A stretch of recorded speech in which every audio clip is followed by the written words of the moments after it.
Good morning, student. Today in chemistry class, we will start crystal field theory, and this theory remove all the limitations of the valence bond theory. तो आज बच्चों हम लोग chemistry की class में coordination compound chapter में crystal field theory start करेंगे, जो कि बैलेंस बॉन्ड थ्योरी की जो भी लिमिटेशंस हैं उसको रिमूव कर देते हैं। ठीक है, तो इसमें हम लोग देखेंगे कि किस तरह से लिगेंड्स अप्रोच करते हैं और किस तरह से बॉन्डिंग होती है।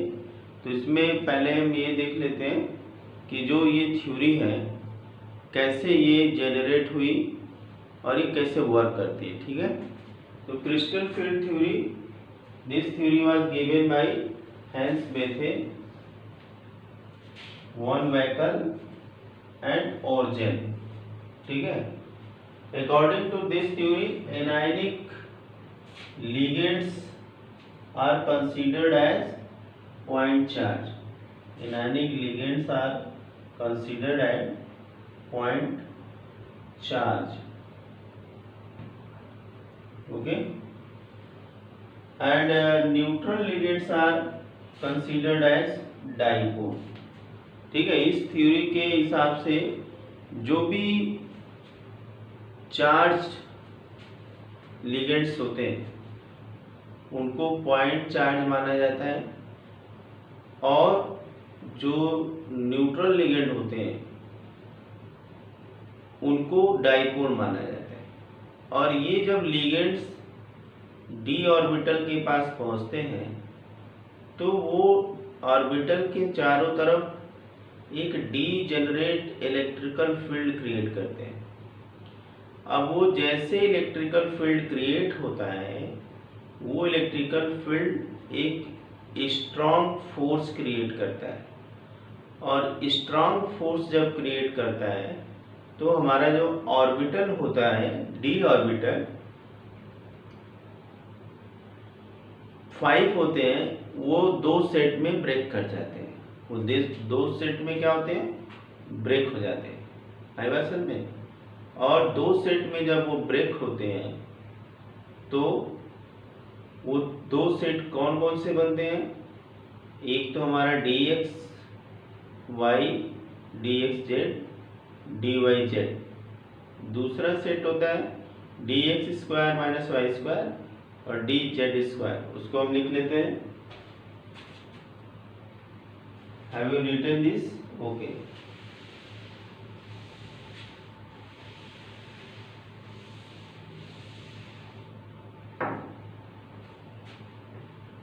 When ligands approach to central d orbital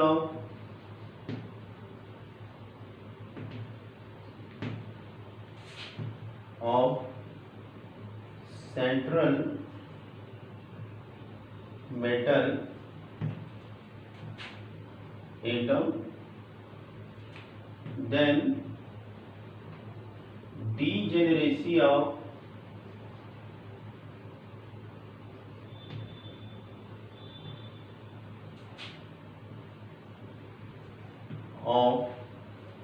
d orbital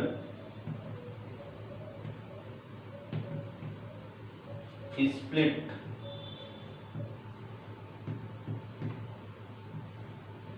in two set। Okay, जब कोई लिगेंड अप्रोच करता है डी ऑर्बिटल सेंट्रल मेटल के, तो उस समय जो डीजेनरेसी होती है, जो इक्वल एनर्जीज होती है, जो उसका स्टेबिलिटी होता है, सब ब्रेक कर जाता है। किसके कारण? इलेक्ट्रोस्टैटिक फोर्स ऑफ अट्रैक्शन के कारण। ठीक है, तो इसमें फर्स्ट सेट क्या होगा, first set of D orbital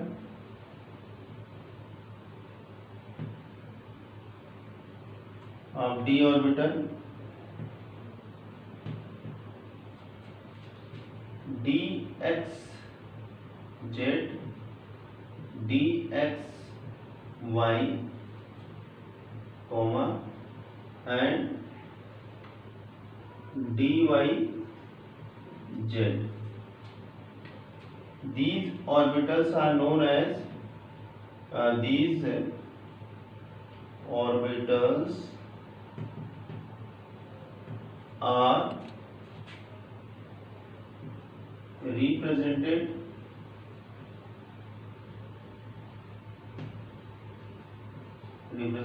by T2G. Okay, note down. तो पहला सेट हो गया ये। दूसरा सेट क्या हो जाएगा? Second set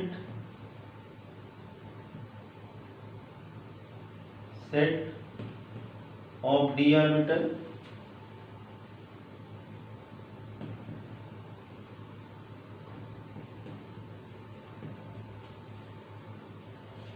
D X square minus Y square and D Z square. Okay, D Z square. Okay, have you written? These orbitals are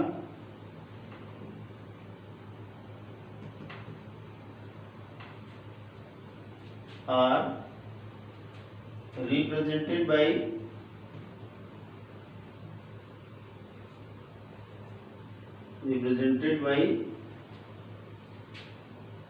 EG। Okay, तो इस तरह से हमने क्या देखा कि जब लिगेंड्स अप्रोच करते हैं डी ऑर्बिटल के पास तो एक स्ट्रॉन्ग इलेक्ट्रिकल फील्ड क्रिएट करते हैं जिससे जो डी जेनरेसी ऑफ डी ऑर्बिटल रहती है वो ब्रेक कर जाती है और ब्रेक करके दो पार्ट बनाती है। एक तो हमारा D X Z D X Y and D Y Z और इन ऑर्बिटल्स को हम T2G से रिप्रेजेंट करते हैं। ठीक है, T2G से रिप्रेजेंट करते हैं। और यहाँ पे दूसरा जो होता है सेट वो D X square minus Y square and D Z square होता है। इसको हम EG ऑर्बिटल से रिप्रेजेंट करते हैं, EG ऑर्बिटल से रिप्रेजेंट करते हैं। ठीक है, तो इस तरह से जो है कि ये ऑर्बिटल ब्रेक करता है। अब इसमें इस थ्योरी के हिसाब से अगर ऑक्टाहेड्रल कॉम्प्लेक्स है तो इसकी एनर्जी कम होती है, इसकी एनर्जी ज़्यादा होती है। ठीक है, तो हम यहाँ पे लिख लेते हैं एक next point.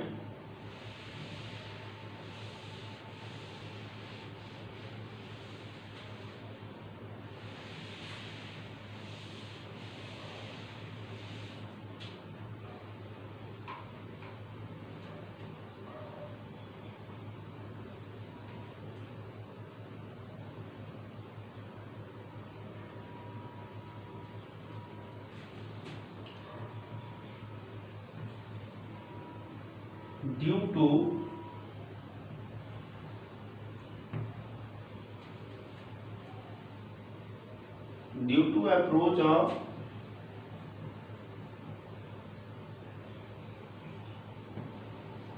ligands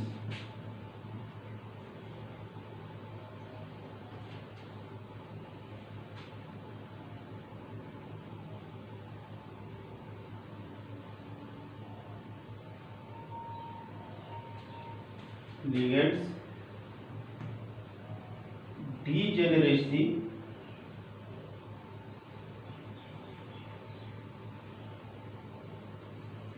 of d orbital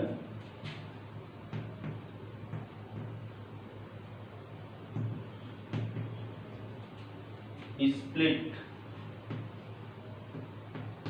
okay, splitting of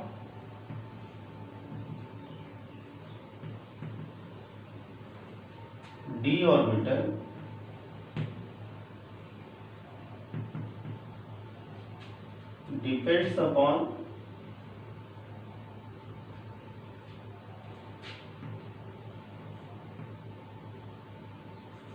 depends upon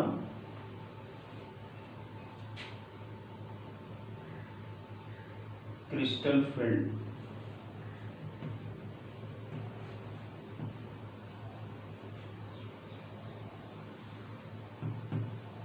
okay, ये जो अप्रोच ऑफ लिगेंड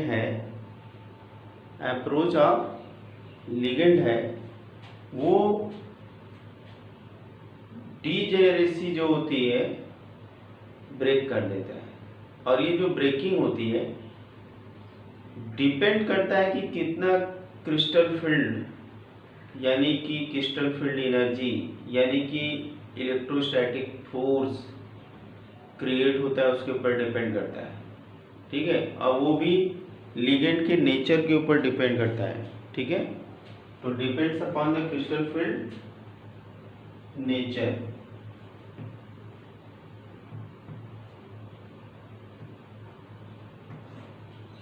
ओके, और यहाँ पे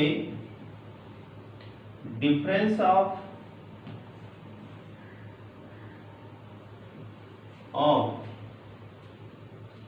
energy of T2G and EG orbitals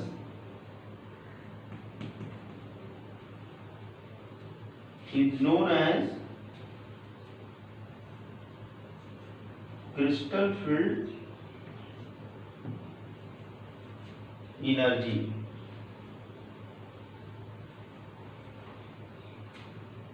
It is denoted by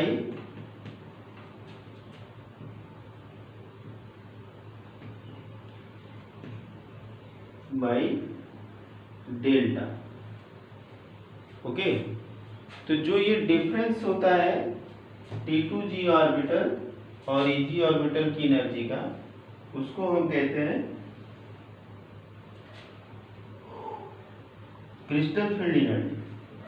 और इस क्रिस्टल फील्ड एनर्जी को डेल से डिनोट किया जाता है। ओके, चलिए इसको नोट कर लीजिए फटाफट।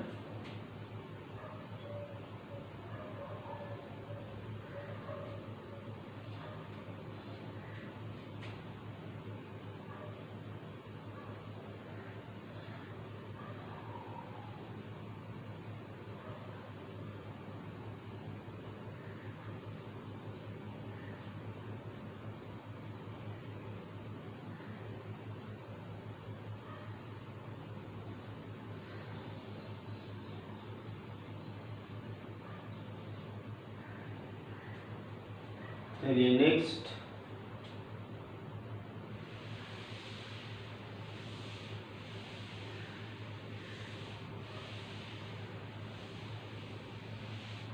अब हमने इसमें बताया था कि जब लिगेंड अप्रोच करते हैं तो अगर डी ऑर्बिटल के अंदर अनपेयर्ड इलेक्ट्रॉन है, वैलेंस बॉन्ड थ्योरी में हम लोग जब इनर ऑर्बिटल और आउटर ऑर्बिटल पढ़ रहे थे तो उसमें हमने बताया था कि जब लिगेंड अप्रोच करते हैं तो जो अनपेयर्ड इलेक्ट्रॉन होता है वो पेयर्ड हो जाता है। और ये जो पेयरिंग ऑफ इलेक्ट्रॉन होता है वो पेयरिंग ऑफ इलेक्ट्रॉन डिपेंड करता है नेचर ऑफ लिगेंड के ऊपर। अगर स्ट्रॉन्ग फील्ड लिगेंड है तो पेयरिंग हो जाएंगी, इनर ऑर्बिटल यूज होगा, और वीक फील्ड लिगेंड है तो पेयरिंग नहीं होगी, आउटर ऑर्बिटल यूज होगा। अब ये ऐसा क्यों होता है? तो एक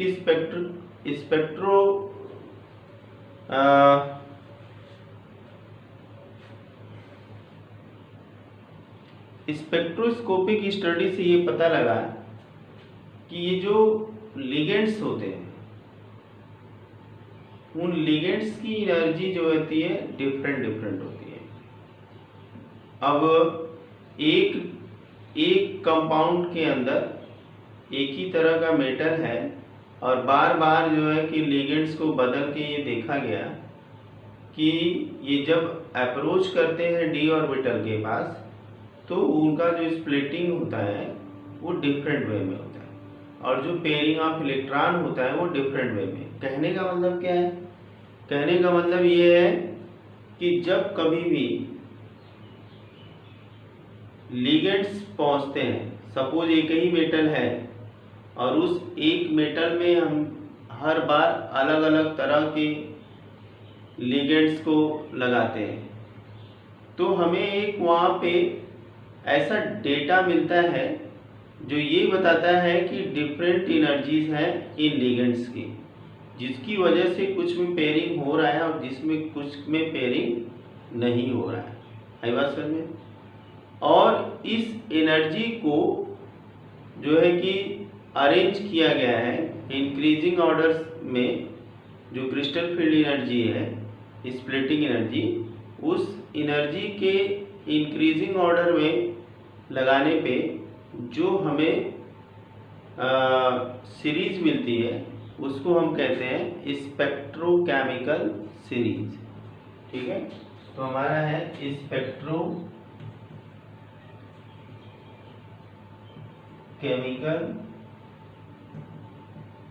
series.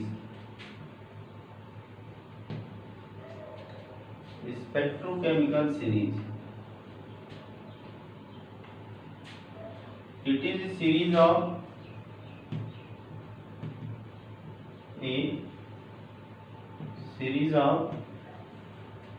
ligands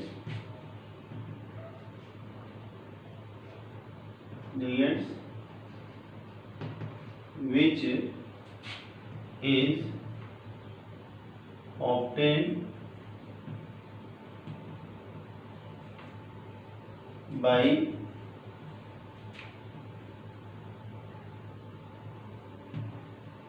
arrangement of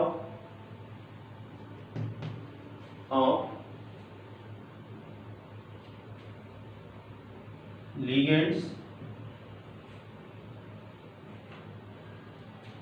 in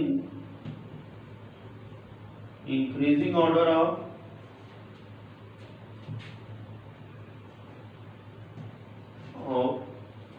their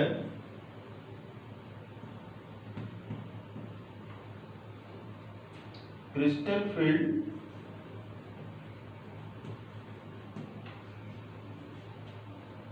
splitting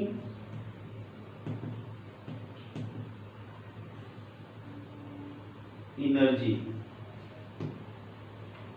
crystal field splitting energy. ठीक है, तो ये एक सीरीज है जिसमें हम लिगेंड को अरेंज करते हैं increasing order of crystal field splitting energy. वैसे जैसे हम लोग इलेक्ट्रोकेमिकल सीरीज पढ़ते हैं, वहाँ पे रिडक्शन, इंक्रीजिंग रिडक्शन एनर्जी के बेस पे, पोटेंशियल के बेस पे वहाँ पे सीरीज में लगाते हैं, वैसे यहाँ पे। ठीक है, यानी यहाँ पे जो एक कॉन्सेप्ट आया था वैलेंस बॉन्ड थ्योरी में, वीक फील्ड और स्ट्रॉन्ग फील्ड का, वो स्पेक्ट्रोकेमिकल सीरीज से क्लियर हो जाता है। ठीक है, अब उस स्पेक्ट्रोकेमिकल सीरीज को हम यहाँ पे देखते हैं क्या है। यहाँ पे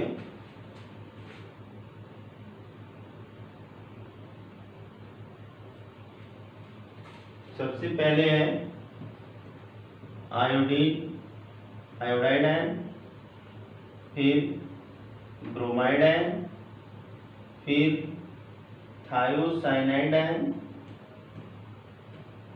फिर फ्लोराइड आयन, फिर इसके बाद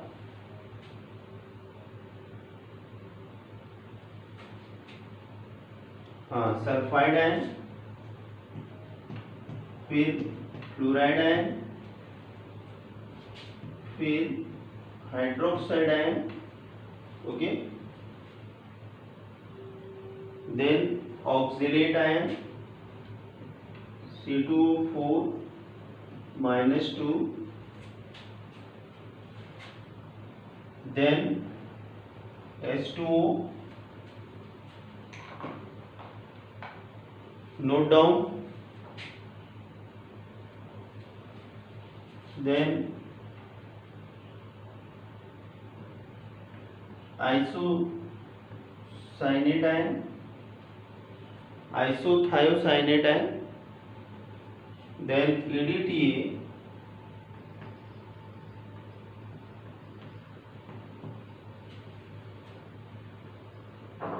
then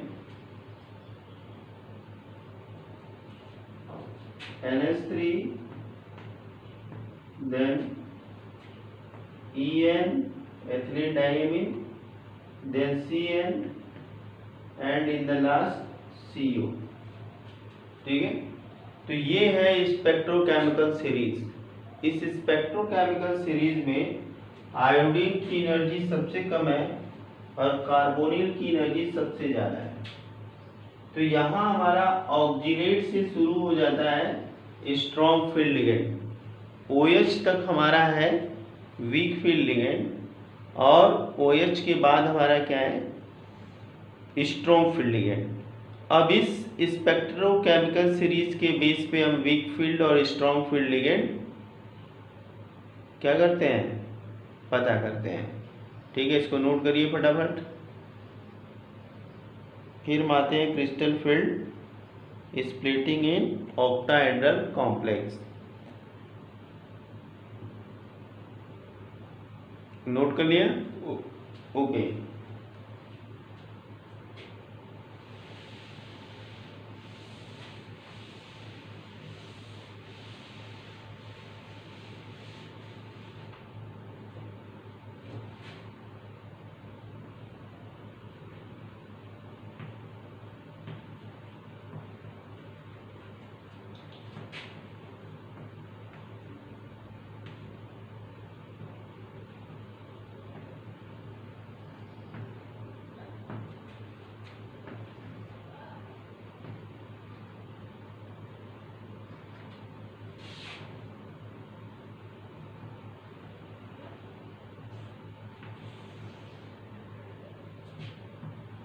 crystal field splitting in octahedral complex में अब हम लोग देखेंगे किस तरह से होता है।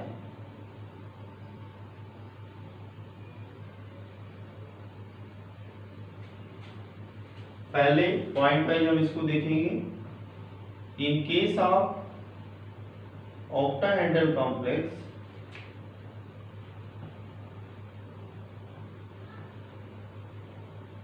हेड्रल complex,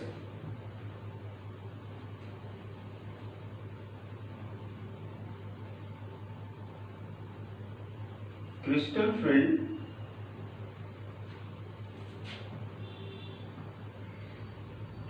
splitting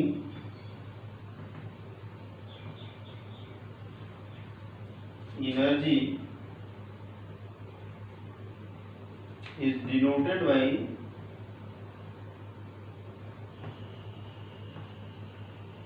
by delta O।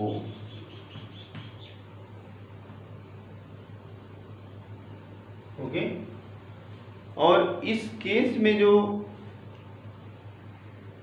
Energy है, इसमें जो इसमें जो लिगेंड होते हैं वो लिगेंड एक्सिस के थ्रू अप्रोच करते हैं, और एक्सिस पे जो हमारा ऑर्बिटल होता है वो dx² minus y² and dz² होता है।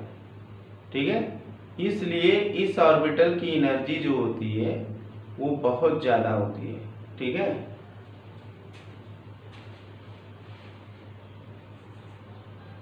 During splitting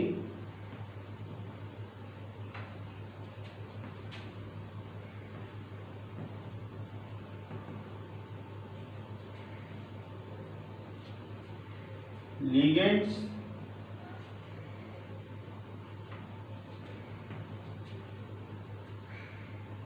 approach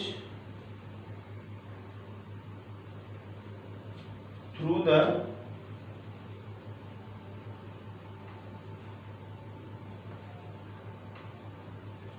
axis and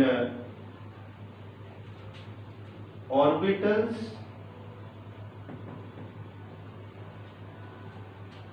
on axis are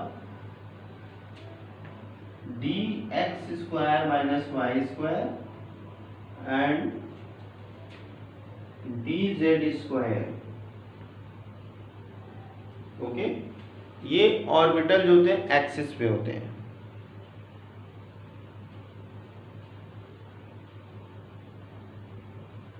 ये ऑर्बिटल एक्सिस पे होते हैं, ठीक है। तो इन case of octahedral complex crystal field जो स्प्लिटिंग एनर्जी होती है उसको हम इससे डिनोट करते हैं, और जब अप्रोच करते हैं तो थ्रू द एक्सिस अप्रोच करते हैं, और एक्सिस पे जो हमारे ऑर्बिटल होते हैं वो D X square minus Y square और डी जेड स्क्वायर होते हैं। और इन ऑर्बिटल्स को हम कैसे डिनोट करते हैं? These orbitals are denoted by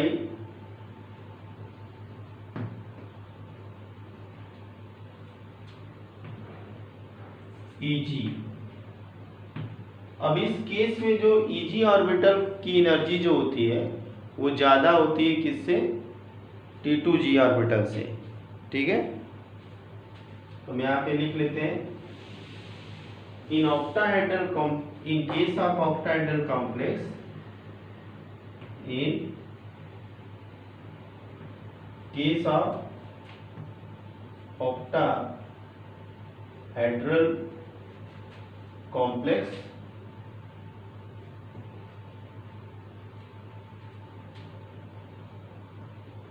energy of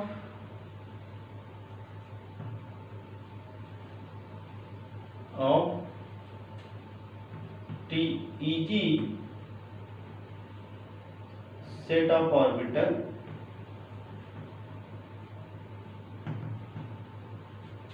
is greater than energy of T2G set of orbital। यहाँ पे लिख देते हैं, have you written this ना? Okay, energy of T2G set of orbitals। Okay, तो ऑक्टाहेड्रल कॉम्प्लेक्स के केस में T2G set की एनर्जी कम होती है, ठीक है। और कितनी एनर्जी इंक्रीज करेगी? The increase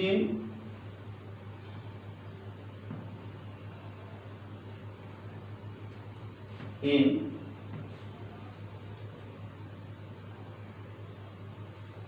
energy of T2G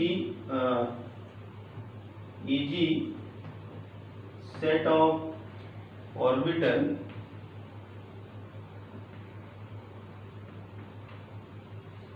is by 3/5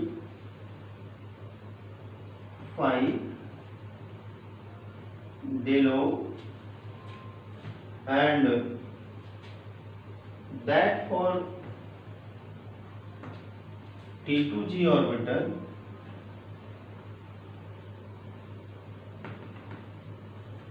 energy increased by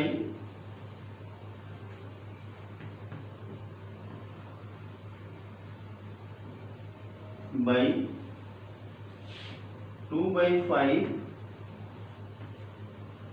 del O, ठीक है। इतने से एनर्जी इंक्रीज करती है। ओके, तो ये आज हमने बच्चों ये जान लिया कि किस तरह से स्प्लिटिंग होती है। आज हमने क्रिस्टल फील्ड थ्योरी में क्या क्या जाना?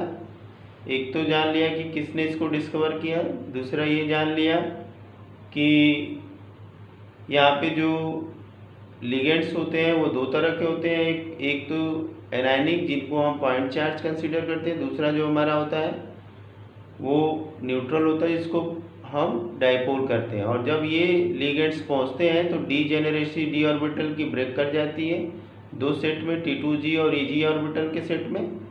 और स्प्लिटिंग ऑक्टाहेड्रल में जब होती है तो EG ऑर्बिटल की एनर्जी ज़्यादा होती है क्योंकि एक्सिस पे होते हैं, और T2G की एनर्जी कम होती है। ठीक है, अब इसके बाद हम नेक्स्ट क्लास में देखेंगे कि किस तरह से ये ऑर्बिटल की एनर्जी सेट होती है।